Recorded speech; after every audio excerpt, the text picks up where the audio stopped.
¿Aquí? Ajá, como por acá, para que no se vea. Ah, ahí está. Tú nos dices, Claudia. ¿Listo? Bueno, pues buenas tardes a todas y todos por estar aquí. Qué bueno que se dieron el tiempo para venir. Y pues bienvenidos sean los que se nos vayan uniendo durante la conferencia. Tengo el gusto y el instituto se honra de recibir al doctor Víctor Zúñiga González de la Universidad Nacional, la Universidad Autónoma de Nuevo León. ¿Te parece mucho? ¿No? Pues él viene desde Monterrey hacia acá, hacia Baja California. Este, Va a ser una conferencia un poco más breve que las que estamos acostumbrados, ya que el doctor precisamente viene pues, a estar en el examen de grado de una de sus hijas en el CICESE, que se gradúa de maestra, ¿no? En el CICESE de oceanografía. Entonces, pues dijimos, aprovechamos al doctor que nos dé una plática. Pues la plática que nos va a dar el doctor es de un tema que pues él domina totalmente, es uno de los precursores, de los desarrolladores del término alumnos transnacionales aquí en México. Y ya nos platicará él bien de qué se trata esta categoría y también la categoría de 0.5, ¿no? Bueno, entonces voy a leer una breve reseña del doctor. El doctor Víctor Zúñiga es profesor de Sociología en la Facultad de Derecho de la Universidad Autónoma de Nuevo León e investigador nacional emérito del Sistema Nacional de Investigadores. Es director de la revista Trace del SECMA, Francia, desde 2012.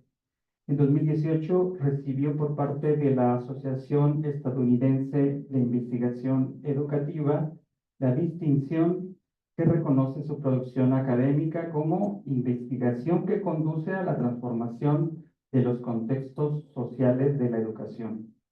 En 2021 fue electo como miembro del capítulo de los 100 galardonados de la Asociación Global de Profesores e Investigadores de Educación Kappa Delta Pi por sus contribuciones a la inclusión educativa en el mundo.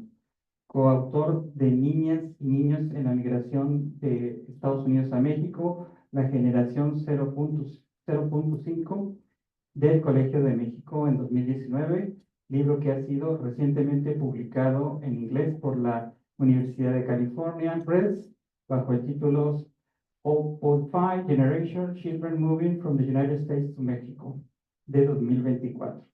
Entonces, bueno, esto fue una muy breve referencia. El doctor tiene más de 180 artículos y libros publicados que ustedes pueden consultar en Google Académico, ¿no? Entonces, adelante los que se vayan uniendo. Pues sin más, doy la palabra al doctor Zúñiga y le agradecemos estar aquí en la universidad. Adelante.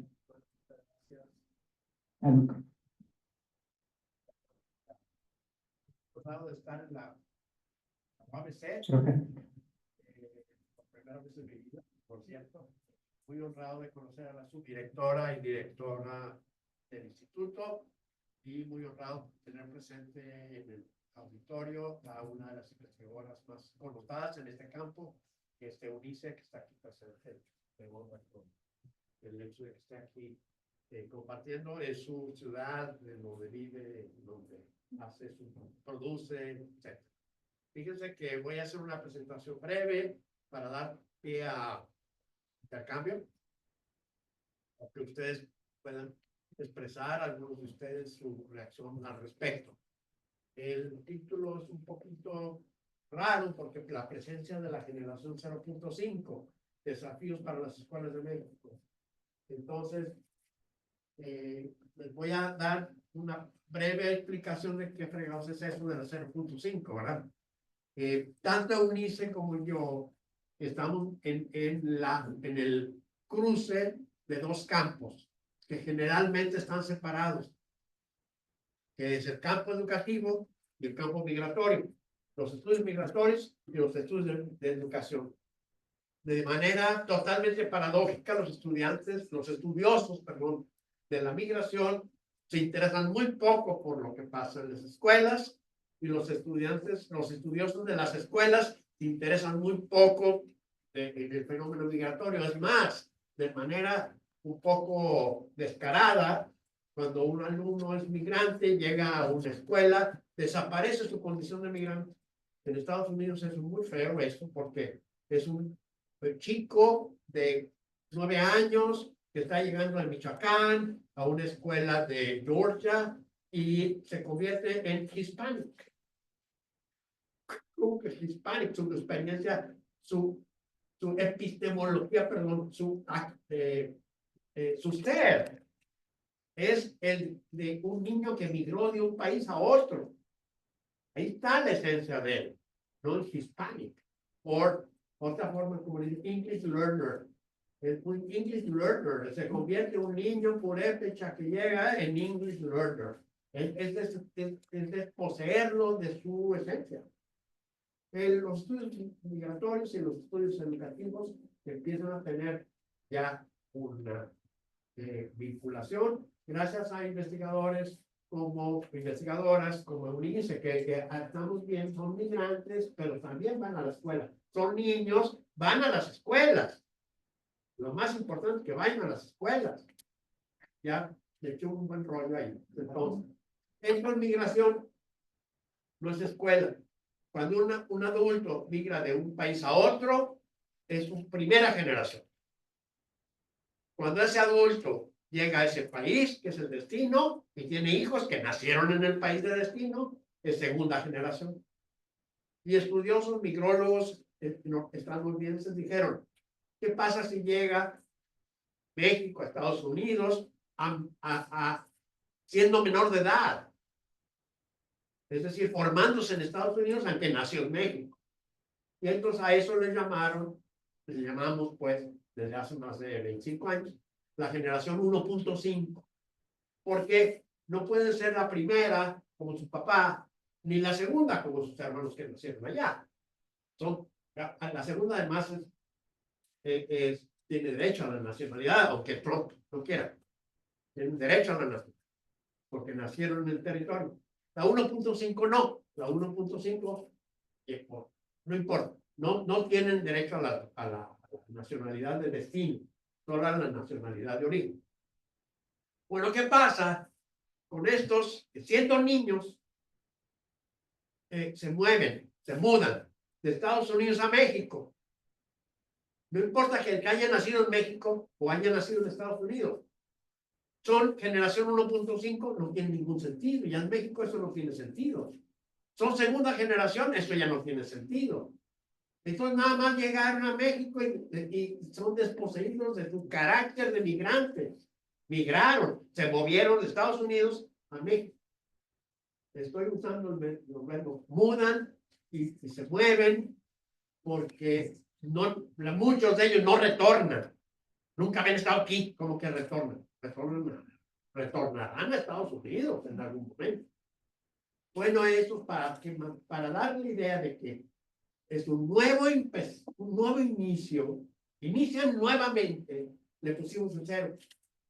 0 es un nuevo punto de partida. Estaban en 5º grado en Kansas y ahora están en 6º grado en Puebla. Empieza otra cosa. Allá era la lengua dominante el inglés, aquí es el español. Allá es la historia de Estados Unidos, acá es la historia de México. Es un nuevo inicio. Y el punto 5 es para darle el toque de que sí es migrante. En la migración, 0.5. Ese punto 5 además, que no da una unidad, habla de que hay algo embrionario. No sabemos cómo van a ser. Este dato es el que quiero dejar muy asentado. No son 10, no son 20, no son 300. Son 660,000 menores de edad. Dato del 2020, claro, porque no podemos afirmar nada sin los censos. Cualquier que les dé un dato y no parte de los censos, está inventando. 660,000 nacidos en Estados Unidos en todo México. De los cuales 50,000 casi están en Baja California, nacidos en Estados Unidos. Más los que nacieron aquí, se fueron para allá y regresaron, que es más difícil de estimar por razones que no voy a entender. Dan otro montón. Otro montón. Eunice y yo sabemos que conforme pasa el tiempo van a ser cada vez más nacidos allá y menos nacidos acá. Todos son menores. Son menores. Si alguien se viene de Estados Unidos a México ya siendo mayor, ya no entra aquí a esto. Ya no. Ese es autoboleto. Están en su etapa de formación. Están socializando. Ese es el punto. Espero haber explicado bien what 0.5 generation is. Luego, el propósito es decirles qué desafíos está trayendo y traerá para las escuelas de México. Esto siempre me entretengo un poquito porque de dónde saca este señor sus afirmaciones, igual en la mañana, en el plenilunio, o en la noche, se le ocurrieron sus cosas. Empezamos en 1997, empezamos por somos un equipo, un equipo relativamente grande y binacional. Empezamos en el 97, cuando ustedes no habían nacido. Empezamos los estudios, y no en México, empezamos en el estado de Georgia. Porque hay muchos niños y niñas mexicanos, guatemaltecos, salvadoreños, estaban llegando a una región de Georgia. Y duramos 10 años con ese asunto en Georgia. Ahí empezamos a decirnos algo interesante, porque los directores de las escuelas nos decían, oiga, Mr. Smith, ¿cómo son estos niños que están en las escuelas aquí? Pues es que desaparecen. Entonces, claro, esto no significa que se convirtieron en polvo, ¿verdad? Sino que estaban en otro lado. Y ahí fue donde Ted Hammond me dijo, tienen que estar en algún lado. Y bueno, pues seguimos con así. Llegamos a Nuevo León y ahí estaban. Y luego seguimos Zacatecas y ahí estaban. Y luego Puebla y ahí estaban. Luego Jalisco y luego Morelos, ahí estaban. Y ahí están los proyectos del 2004. En 2013 empezamos un estudio hermosísimo con Betsabe Román González, exalumna del doctorado en Ciencias Sociales del TEC, en donde 10 niños a seguirlos durante 10 años. 10 de estos niños que regresaron que llegaron, perdón, de Estados Unidos, algunos regresaron y otros nacieron allá, estaban acá.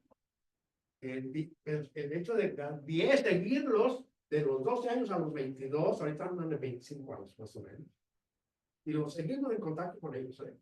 La mitad regresó a Estados Unidos, la otra mitad sigue en México. Y luego conseguí un fondo, bueno, todavía conocí cada fondo, para hacer esta encuesta Chihuahua, Jalisco, en donde queríamos ver si en la migración de Estados Unidos a México implicaba un truncamiento definitivo de la escolaridad o no. Porque lo que hace UNICE es medir si van o no van a la escuela, es decir, asistencia escolar, que es el dato que tiene.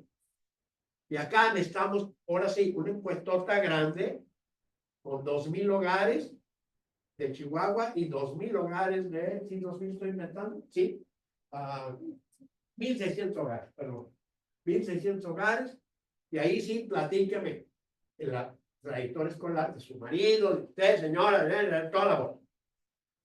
Y bueno, salieron cosas que no les puedo platicar ahorita porque no es el motivo de la plática, pero bueno, una muestra muy grande.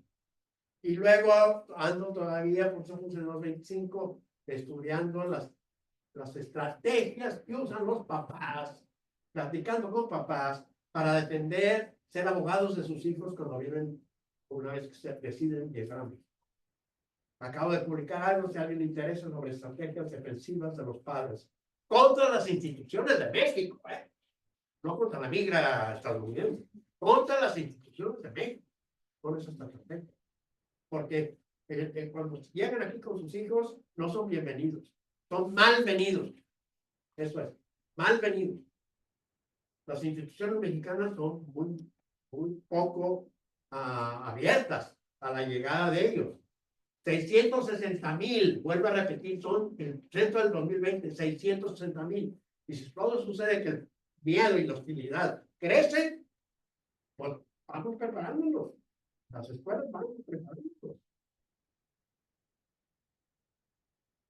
Estas son las publicaciones a las que se refería amablemente Juan. Es en español, Colegio de México. La versión Kindle está súper barata, la verdad. No estoy a mandar aquí propaganda, no van a hacer. Y la versión de ebook de la Universidad de California también está súper barata. Bueno, rapidísimamente el contexto. ¿Listo? Muy bien. Rapidísimamente el contexto.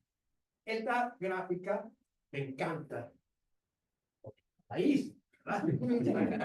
Y segundo, porque es muy expresiva de lo que ha sucedido en la migración de Estados Unidos desde 1870 tenemos datos.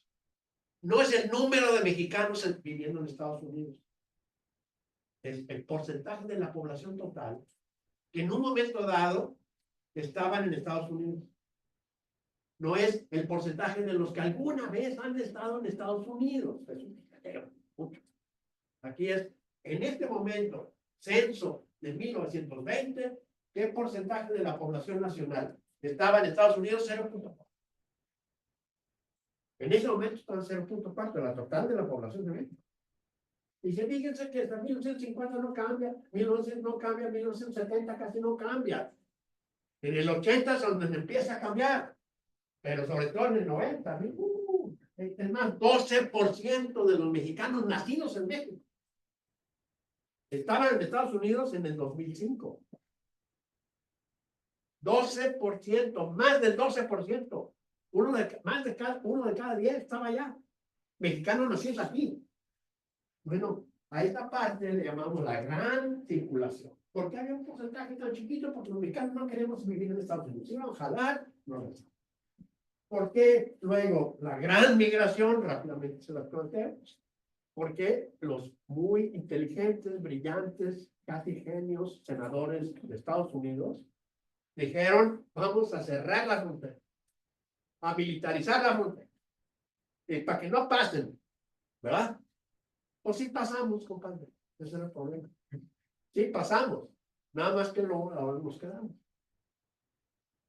Ese 12.5% son familias allá, la esposa, o el esposo, el hijo que nació acá, la abuelita, la tía. Ese es el 12.5%. No es que todos queremos ir a trabajar allá. No. Ahí no están contados los que nacieron allá. Ahí están los que México fueron a Estados Unidos. Entonces, de la gran migración empezamos a la gran expulsión que es la de. Y con mayor razón, por la hostilidad que se está viviendo en Estados Unidos. Hay un profesor, amigo mío,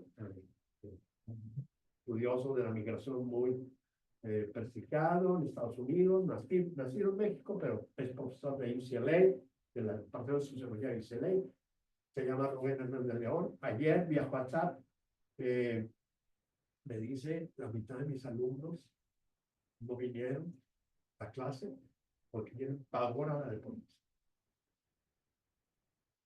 Alumnos de UCLA, la mitad no vino a clase porque tienen pavor a la deportes. Que son chicos que no tienen papeles. Bueno, esa es la gran expulsión y va a seguir. El porcentaje en 2020 de mexicanos nacidos en México que estaban en Estados Unidos es 8.7. Probablemente este 8.7 numéricamente sea más que el 12.5, porque la población va a crecer. Bueno, ahí. Estamos en la gran expulsión, vamos a seguir en la gran expulsión y no va a parar la gran expulsión. Bueno, esto ya lo expliqué. La gran expulsión es una guerra del Estado contra los migrantes. Y ahí, me da mucha pena decirlo, los estados contra los migrantes, incluido el Estado mexicano. Con mayor razón el Estado de Estados Unidos, con mayor razón. Es una guerra. Y voy a darle esta Secure Communities. El nombre es horrible, porque es comunidades seguras, es como la migra nos va a traer la tranquilidad a mi comunidad, va a perseguir migrantes.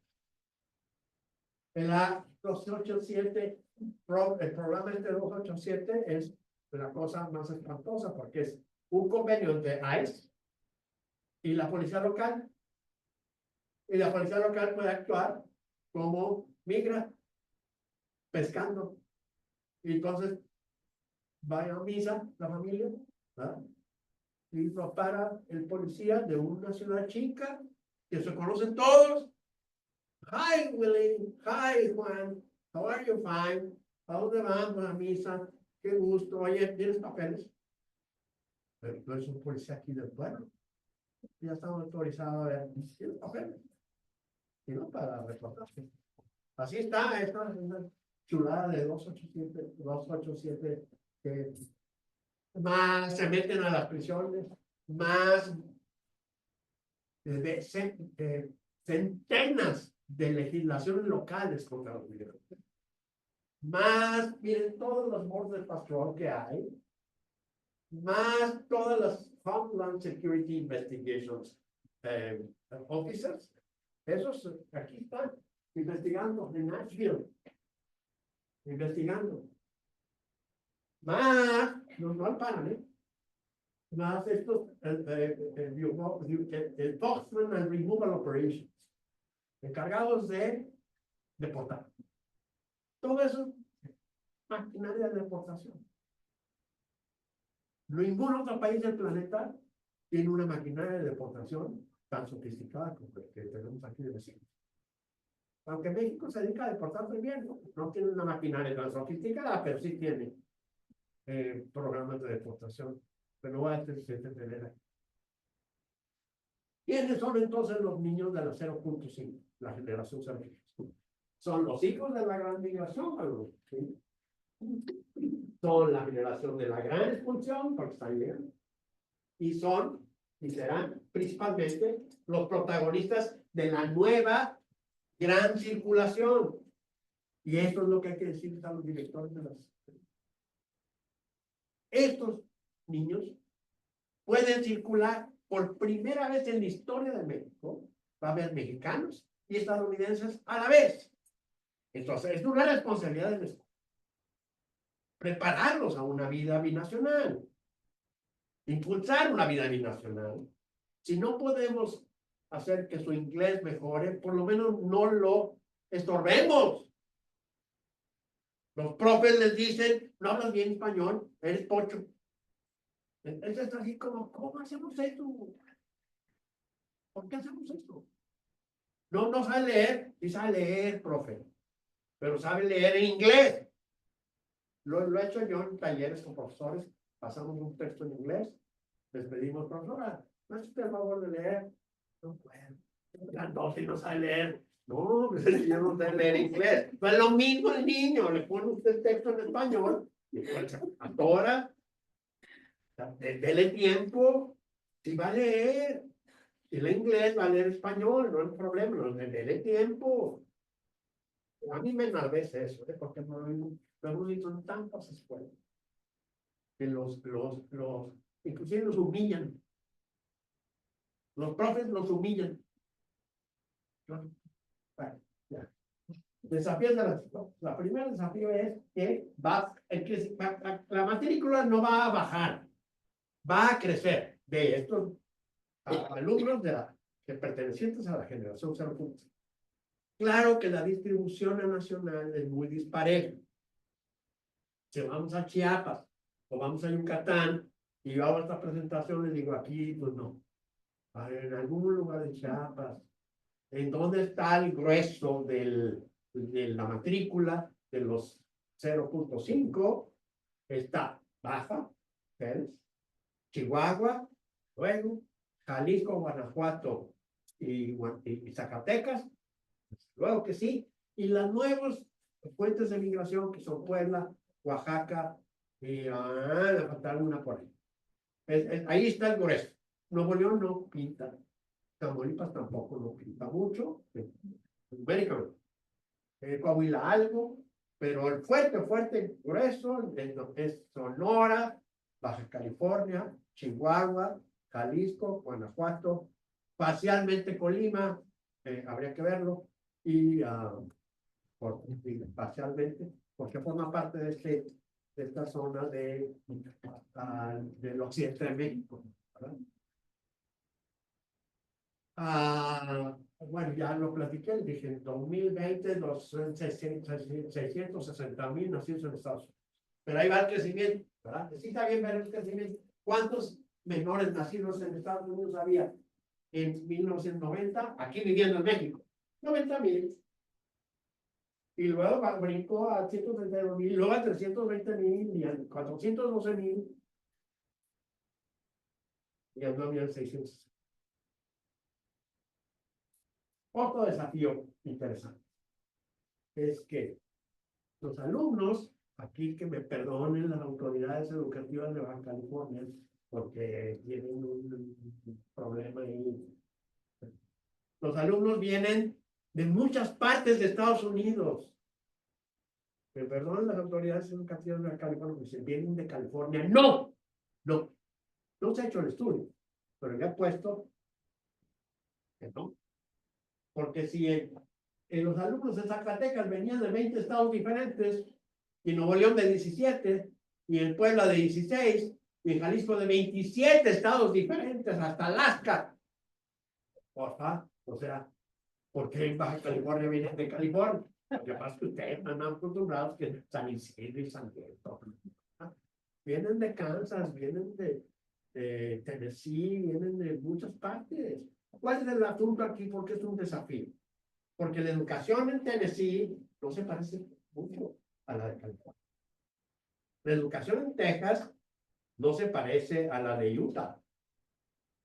El sistema escolar, que no existía un sistema escolar en Estados Unidos, está totalmente descentralizado.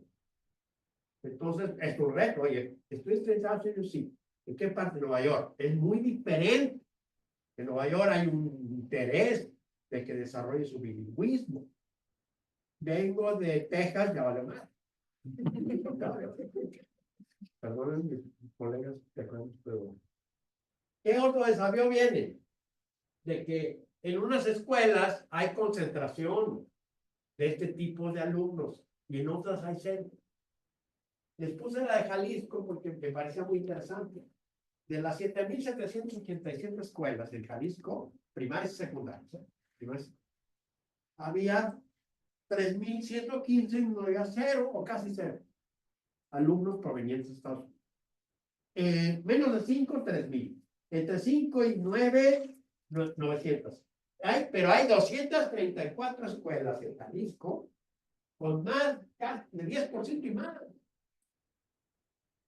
O sea, la bola. Lo peor del caso es que muchas veces son invisibles.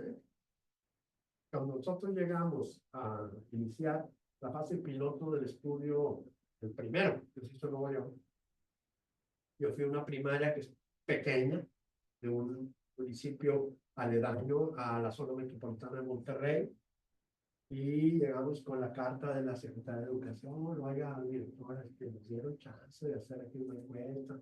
¿De qué se trata? Pues saber si los niños estuvieron en otro lado, estudiando allá, en Estados Unidos. Aquí no hay. Una primaria con salones de 22 alumnos por salón. No hay problema, haga de cuenta yo, muy didáctico. Haga de cuenta que venimos de la Secretaría de Salud para ver si hay niños con debilidad visual. Pues ponemos la prueba y si ninguno tiene debilidad visual, le decimos ni uno. Y pues ahí pasa. No, directora, esa es la directora, la maestra de sexo. Ay, maestra, lo mismo. Tenemos sexo. ¿Ahí estaba ya? No se preocupe, así me cuesta así, si no sale ninguno por ninguno.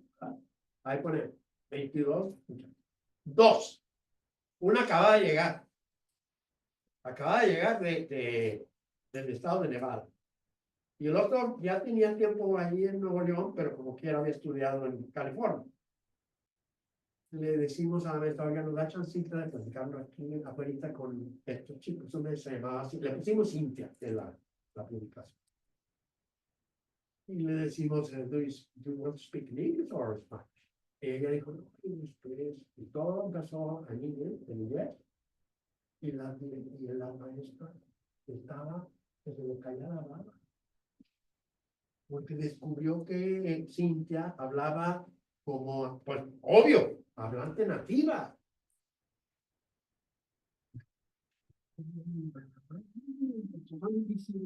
Se apellida Rodríguez. Cintia Rodríguez, o sea, ¿por qué?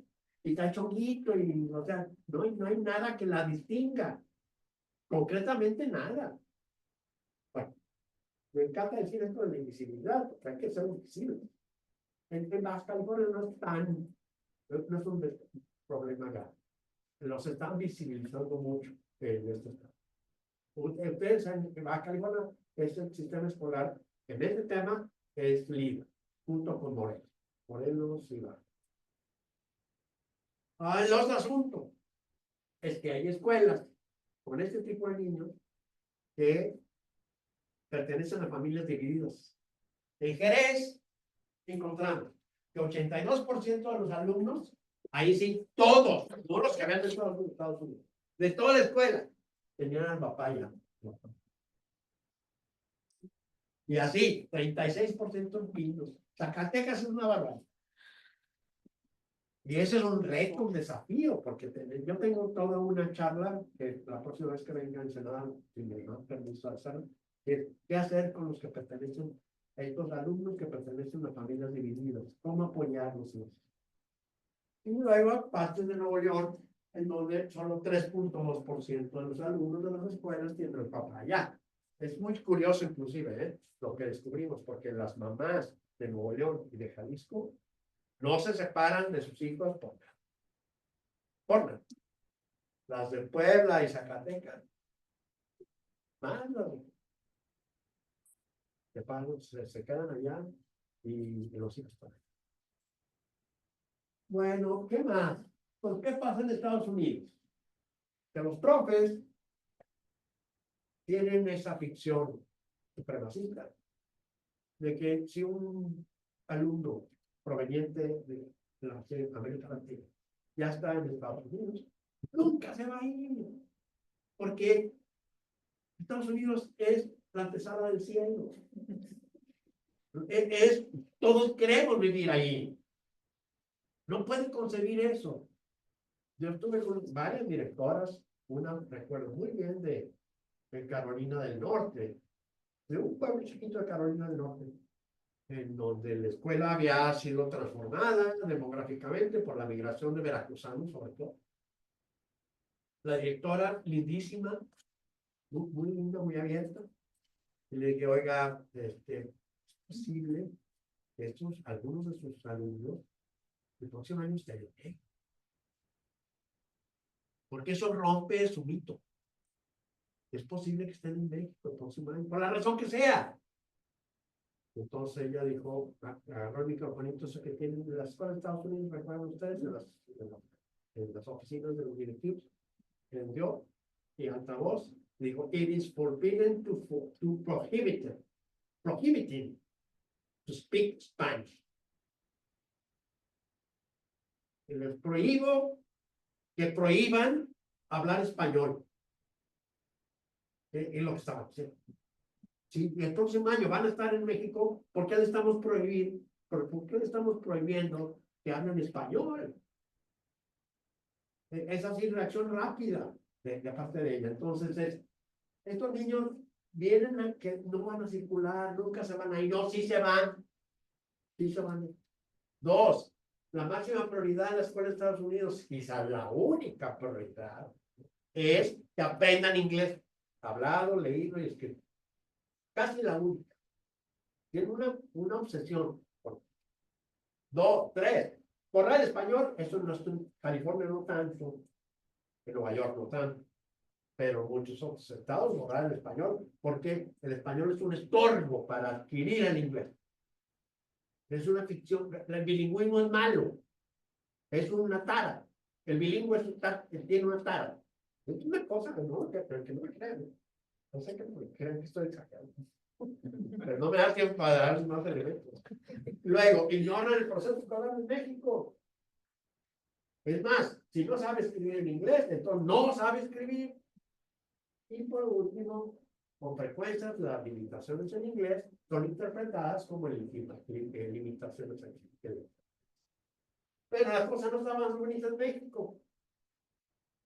¿Qué tenemos en México? Desprecio de los recursos de aprendizaje obtenidos en Estados Unidos. Si no sabe geografía de México, no sabe geografía. Si sabe geografía, no es. Pero en Estados Unidos. Ahora, si sabe geografía de Estados Unidos, esas capacidades geográficas las puede trasladar a México. Es cosa que le dé chance. Allá son 50 estados, aquí 31, pues está más fácil. Luego, las fracturas lingüísticas, que ya lo puse bien, si no lee bien, acorde a su edad, el castellano, entonces no sabe leer. Ya me entretuve ahí, eso es una. Aparte de las transiciones lingüísticas, si alguien tiene interés, gracias a la asociación con estudiantes y colegas lingüistas, tenemos una buena producción de artículos sobre las transiciones lingüísticas del inglés al español, la transición del inglés al español. Por ejemplo, darles un pequeño detalle. ¿Cuál es la principal obstáculo que enfrenta en la transición del inglés al español? La principal, dicho por los niños, no por nosotros, es la cochina H. La cochina H. ¿Para qué le escriben si no se pronuncia? Y luego CH, ¿por qué CH? ¿Qué es la H ahí? Está rara, la verdad uno dice, está rara. Y la segunda, el acento. Yo conozco personas que con el examen de Estados Unidos están acá en México, que tienen 10 años viviendo aquí y todavía no le entienden nada. Y los profes, claro, le dicen, es que hay reglas muy sencillas. Es drugulación, la grave la aguda y luego le digo, oiga, ¿y por qué sí? Si te veo, lo llevas acento. Y si, sí, con todo gusto sí lleva acento. Entonces, ¿cómo era la regla universal? ¿Por qué que uno lleva acento y el otro no? ¿Cuál? ¿Cómo es que la regla está pregona? No sé, que no queda muy claro. Nosotros estamos habituados a esos palitos, ¿verdad? Pero ellos nunca han visto los palitos arriba de la letra. ¿Qué más? Fracturas curriculares. La fractura curricular más horrible es que llegan a las escuelas de México y dicen, no, pues ahí está en cuarto, pues que aquí está cuarto.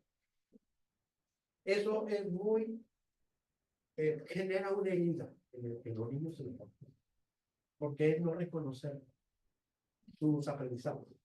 Y finalmente las fracturas sociales. La fractura social más terrible que hemos detectado en estos 30 años, haciendo estudios de 30 años, imagínense, es esta de que el maestro, ¿cómo son los niños binacionales o transnacionales o que vienen de Estados Unidos? ¿Qué me preguntan? Pues son timiditos, cuenditos, casi no hablan. Entonces, claro que le revienta la sangre. No le entiende, profe. No es que no hablen. No están entendiendo. Y ahí tenemos una lista de términos típicamente escolares en México que no puede comprender un niño que viene de allá, una niña. Vamos al dictado. Entonces, ¿qué es eso? ¿Qué es el dictado? No existe en Estados Unidos dictados. Es la asamblea. Vamos a ir a la asamblea. Es una lista de cosas que los niños saben qué es. Y la otra es decirle, mire, profe, ¿por qué cuando les da la tarea no lo escriben en el pizarrón? Porque ellos no alcanzan a comprender bien cuál era la tarea. Usted la dice oralmente y a ellos no le queda claro. Y luego dice, bola de flojos, no hacen tarea. Es que no le entiende a usted. El lenguaje escolar es un lenguaje medio esotérico. Los niños llegan de allá con un español de la casa. ¿No? De la casa, la que hablan sus papás, sus abuelitos. Bueno, reflexiones finales. Los alumnos transnacionales que están llegando a México en próximos años, que están llegando a México, serán cada vez más niños y niñas nacidos en el país, y menos los nacidos en México. Este aumento proporcional hará que la probabilidad de que sean bilingües sea aún mayor, dependiendo desde luego de la edad a la que lleguen a México. Serán niños y niñas que se sentirán mucho más cómodos con la etiqueta bilingües. Y como además, por derecho son binacionales, estos cientos de miles de niños y niñas podrán moverse libremente entre los dos países, como menores, con mayor razón, como adultos.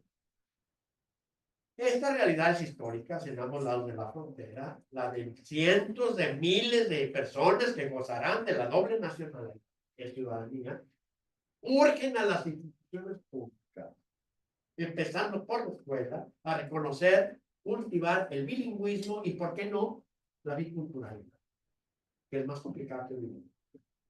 Pero no me entiendo. Ironía, que me encanta, pero yo con la ironía. Alguien escribió maravillosamente que una de las muchas taras del presidente de Estados Unidos es que es incapaz de comprender una ironía.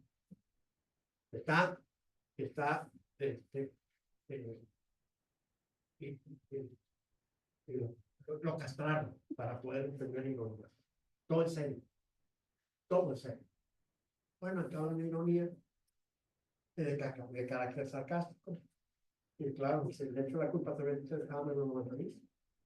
Si los niños y niñas migrantes perteneciesen a familias económicamente y escolarmente privilegiadas, ellos y ellas estarían siendo catalogadas en las escuelas privadas en las que estuviesen inscritos como niños, niñas bilingües, preparados, preparadas para un mundo globalizado, cosmopolitas, en fin, alumnos dotados, porque hablan inglés, como hablantes no.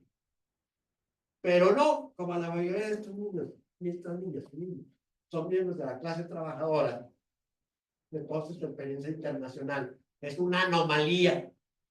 Su inglés es una tara. Y sus limitaciones en español son problemas. Perdón por la ironía, pero no.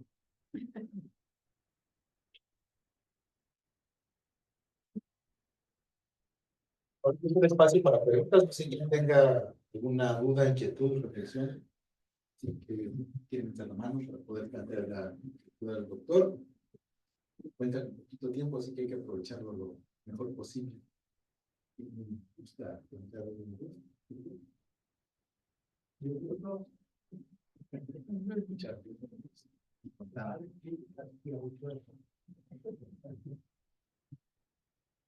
Bueno, en tercer me gustaría, doctor Zúñiga, ahora que mencionó que Baja California está un poco mejor que otros estados del país, México, si nos pudieras decir, tú que conoces el tema, ¿qué es lo que está haciendo Baja California bien o mejor que otros estados de la República y en qué se podría mejorar aún más?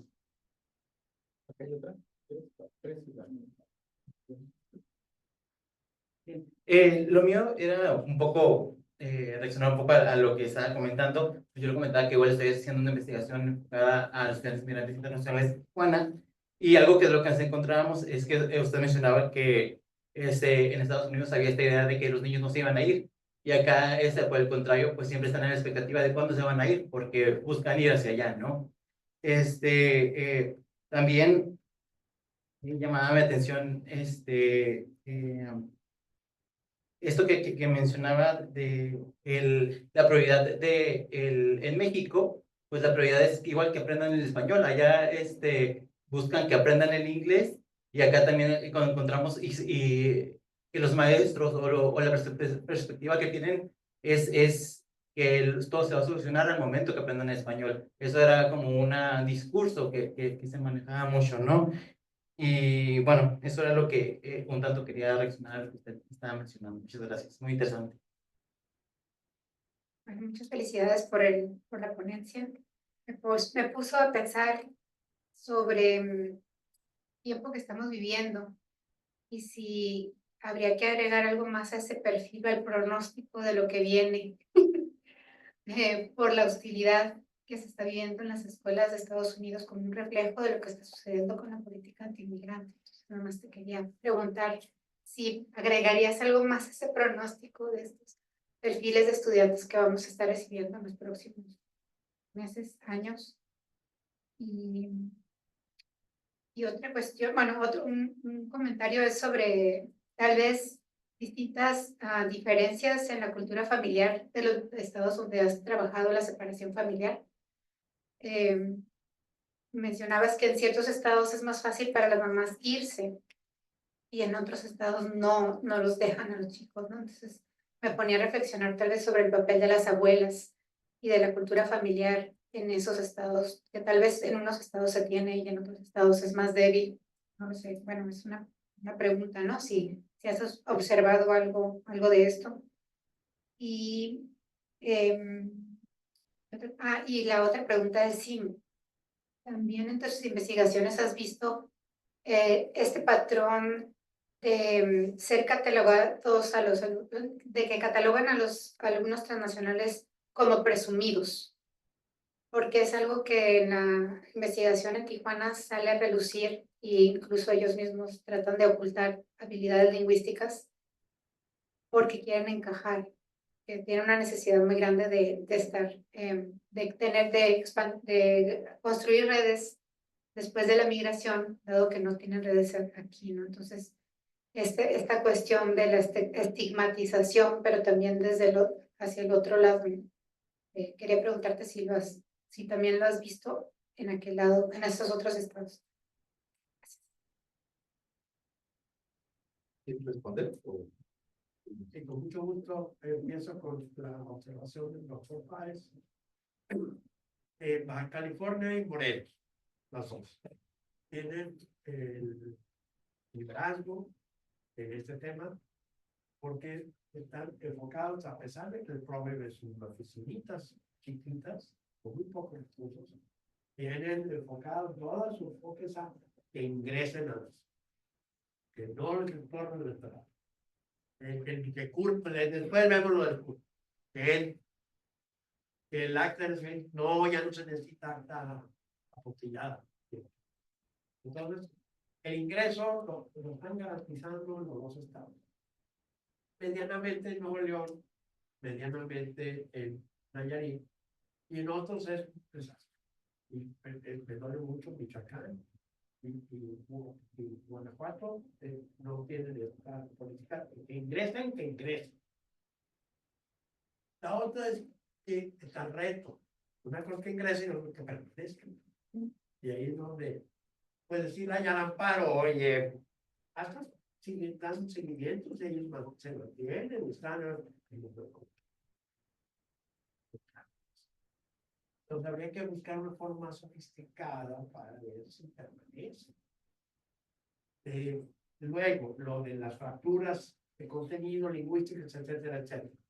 Hay que capacitar a los profes, porque eso ya no puede ser un organismo de la Secretaría de Educación. Hay que capacitar a los profes, sensibilizar a los profes y capacitarlos. Y ustedes, las capacitaciones no son tan complejas. En ocasiones son principios prácticos muy fáciles y baratos de aplicar. No me detengo en esto, pero no son cursos de lingüística, ¿no?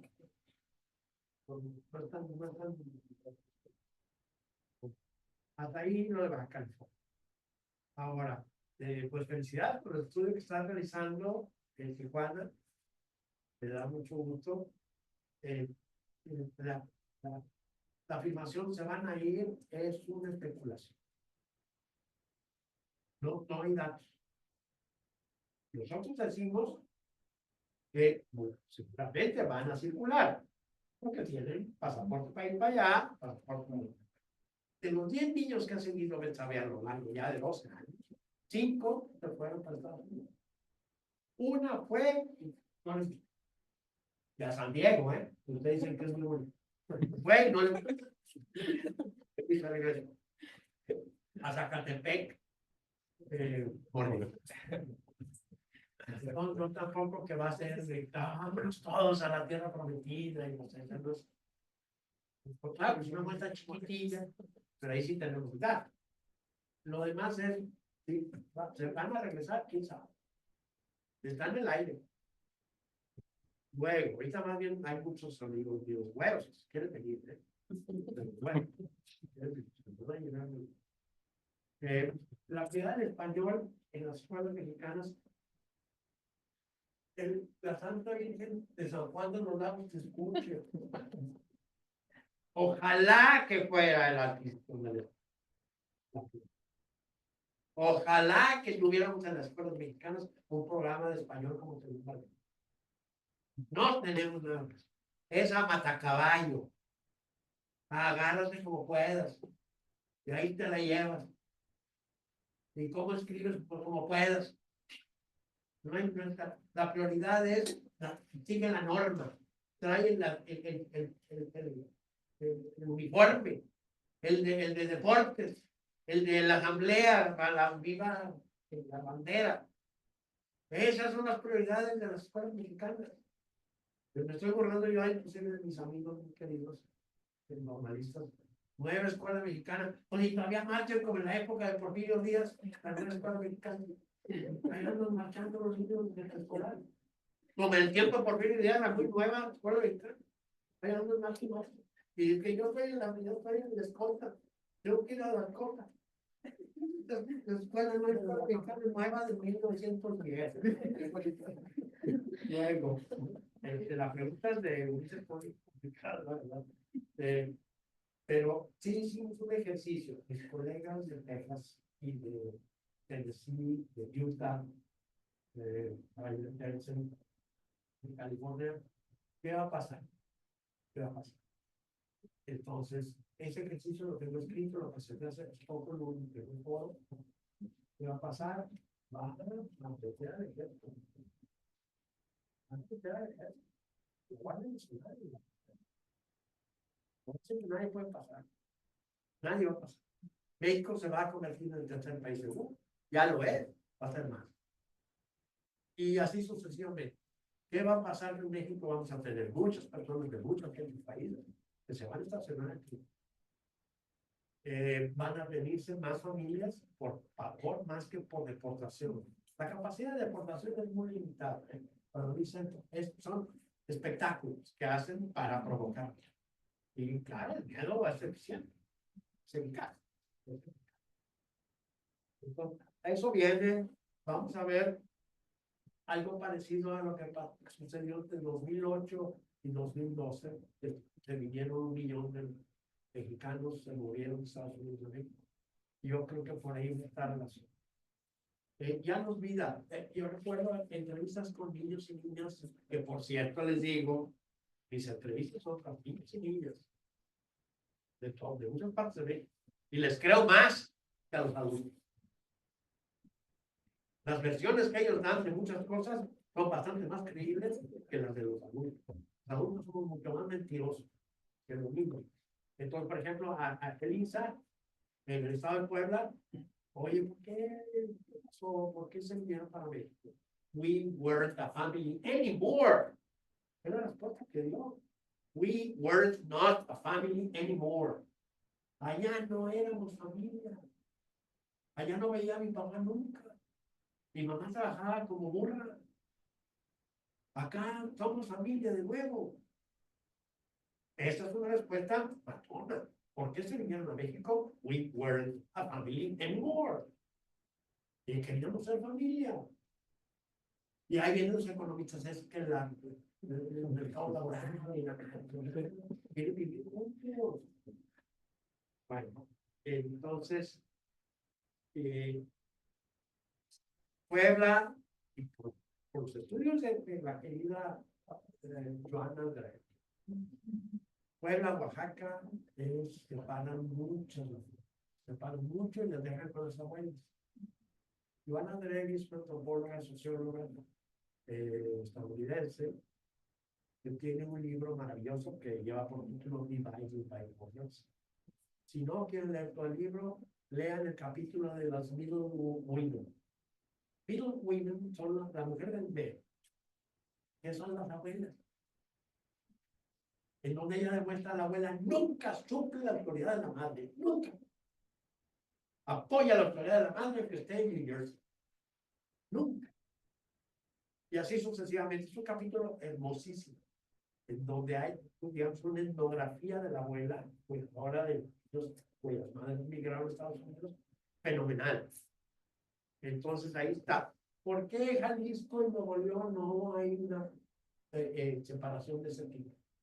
Yo diría más, Ulises, que son flujos migratorios muy maduros contra los de Oaxaca y Puebla, que tienen 20, 25 años. Tienen un mayor control de las decisiones las familias de Nuevo León y las de Jalisco. No hay control, entonces yo no quiero dejar a mis hijos solos, quiero estar con ellos. Un par de cosas más relativas a la estigmatización. Muy buena pregunta esa hay que estar atentos. Sí les dicen presumidos, sí les dicen en Zacatecas también, en Jalisco, en Puebla. Sin embargo, en las encuestas nuestras se les preguntaba primero a todos, no nada más a los que tienen Estados Unidos, a todo el salón. ¿No? ¿Conoces a los niños que han estado allá en Estados Unidos? ¿Sí o no? Sí, ¿cómo son? ¿Iguales a ti o diferentes a ti?